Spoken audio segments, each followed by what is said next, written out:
महाकुंभ में दर्शन देने आए 5 ऐसे साधु बाबा जिनकी घोर तपस्या के बारे में जानकर रह जाएंगे हैरान। किसी साधु ने जीवन भर न नहाने की खा रखी है कसम, तो कोई साधु कई सालों से अपने एक हाथ को हवा में उठाकर कर रहा ऐसा योग जिसके पूरा होते ही होगा ऐसा चमत्कार जिसकी वजह से पूरी दुनिया में हो जाएगा भारत का बड़ा नाम। पहले नंबर वाले साधु की तपस्या को देखकर तो विदेशों से लोग इस साधु महात्मा के दर्शन करने कुंभ मेले में आ रहे हैं। तो चलिए जानते हैं महाकुंभ में आए इन चमत्कारी साधुओं के बारे में। नंबर 5, छोटू बाबा। कुंभ में शामिल होने आए छोटू बाबा की हाइट 3 फीट से भी कम है, इसीलिए इन्हें छोटू बाबा का नाम मिला हुआ है। लेकिन इनकी खास बात यह है कि इन्होंने पिछले 32 सालों से स्नान नहीं किया है। छोटू बाबा जीवन भर न नहाने की तपस्या कर रहे हैं। छोटू बाबा की इस घोर तपस्या को देखकर हर कोई हैरान है कि पिछले 32 सालों से ना नहाने के बाद भी छोटू बाबा इतनी साफ सुथरे कैसे दिखते हैं और वे इस कठिन तपस्या को कैसे पूरा कर पा रहे हैं। इसीलिए छोटू बाबा से मिलने दूर दूर से लोग महाकुंभ मेले में आ रहे हैं। नंबर 4,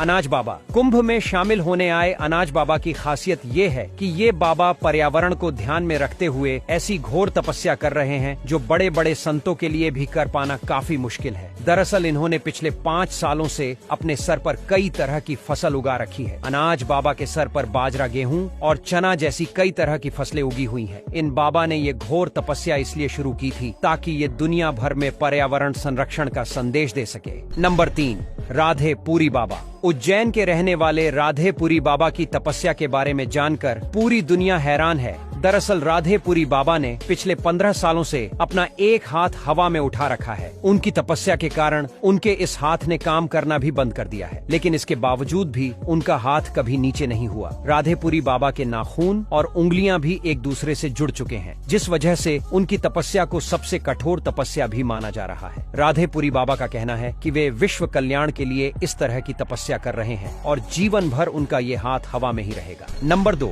चाबी वाले बाबा। महाकुंभ में आए चाबी वाले बाबा भी लोगों के आकर्षण का केंद्र बने हुए हैं। दरअसल चाबी वाले बाबा अपने गले में 20 किलो से भी ज्यादा वजन वाली चाबी लेकर घूमते हैं और वे ऐसा पिछले कई सालों से कर रहे हैं। चाबी वाले बाबा की ये तपस्या इतनी ज्यादा कठिन है कि उन्हें इस तपस्या की वजह से ठीक से चल फिर पानी में भी मुश्किल होती है, लेकिन फिर भी उन्होंने जीवन भर इस कठोर तपस्या को पूरा करने की कसम खा रखी है। नंबर 1, रुद्राक्ष बाबा। महाकुंभ में शामिल हुए रुद्राक्ष वाले बाबा अपने सर पर 45 किलो से भी ज्यादा वजन वाले रुद्राक्ष की माला को ग्रहण किए हुए हैं। रुद्राक्ष वाले बाबा के सर पर लाखों रुद्राक्ष लगे हुए हैं। इन बाबा का असली नाम गीतामंद गिरी महाराज है और ये महादेव के सबसे बड़े भक्तों में से एक माने जाते हैं, जो जीवन भर इस घोर तपस्या को करने की कसम खाए हुए हैं। दोस्तों, महाकुंभ मेले में इन 5 तपस्वी बाबाओं के अलावा भी लाखों ऐसे साधु संत शामिल हो रहे हैं जिनकी चमत्कारी शक्तियों देखकर आपको भी यकीन नहीं होगा कि ऐसा सच में हो सकता है। अगर ऐसे किसी बाबा से आप भी मिले हैं या आप भी महाकुंभ में आ रहे हैं तो वीडियो में कमेंट करके जरूर बताएं। साथ ही वीडियो के कमेंट में हर हर महादेव लिखना बिल्कुल न भूलें।